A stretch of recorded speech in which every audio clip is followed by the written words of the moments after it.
guys.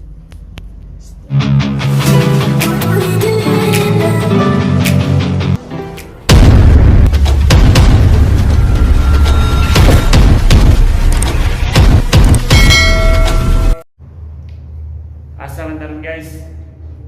Kumusta ang buhay-buhay natin guys? Nandito kami sa ano? Asa na kita yung pag... Asa tayo butang na rin? So guys, ada ni sa crane. Nabi taas sa mo sa kamo no. Alay.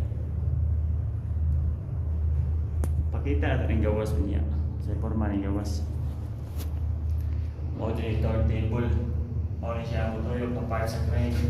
Table na lagi. 360. So namin karon guys para sa maintenance, monthly maintenance activities, pan-check lang tanan kung okay ba siya. No?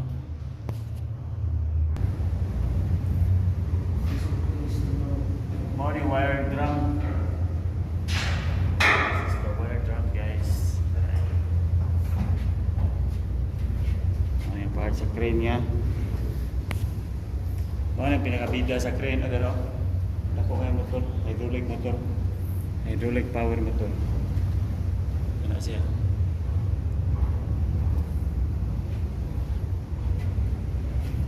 Oh, era.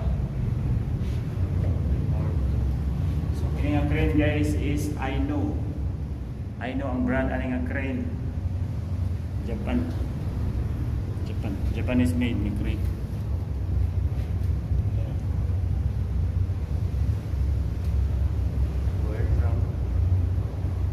Basic maintenance ato yung mukha karon. Parehaan eh. Maintenance yun. Bomba na grasa gamay ba? Kwarta na.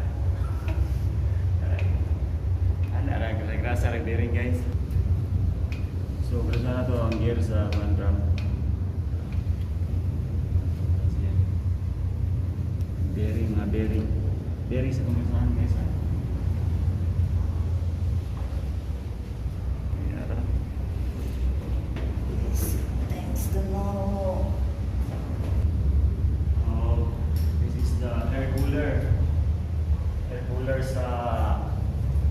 Hydraulic cooler sa of the hydraulic oil, the power supply.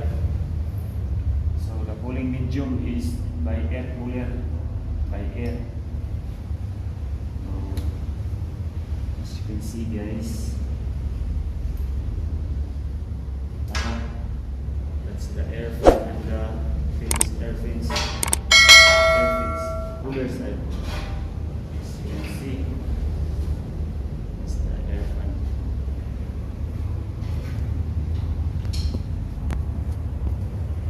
That one is the hydraulic oil tank. And these are the temperature controls, the safety protective device. As you can see guys, these are the safety protective device. Oil level low, oil high temp, electric oil filter, thermal clip, filter dirty detection main, filter dirty detection pilot. So these are the safety protective device guys. Before operation of the crane, you must read the instruction manual. That's the top of the crane. That's the filter. That's the liquid tank. That's the valve. So part of the maintenance is we need to operate the valves. Can you operate J-Packs? Right. Open and close. So that's close position guys. Normal position is open. So this is the filter. If you can see in the green, that's still good, normal position. And the yellow one is the warning. The red one should, when it points at the yellow, it means you have to change the filter. So maintenance is to replace the filter. And the red one is to change. Yellow is a warning, normal operation is the green. So for the maintenance guy, we need to check all the leakings of the hydraulic hoses, hydraulic pipes. So these are the hydraulic hose. As you can see, this is all high pressure guys. This one. Okay. Now let's open the, first we'll open the control panel. So these are the control panel guys, and the crane is the main breaker, the contactors, the overload relay, thermal relay, the high current, overcurrent relay. Okay guys, so these are the fuses, timers, indication lamps. That's it. Okay, part of the maintenance, we need to check and do retight all these electrical circuits, electrical contacts. Okay, okay, you close, it's closed now.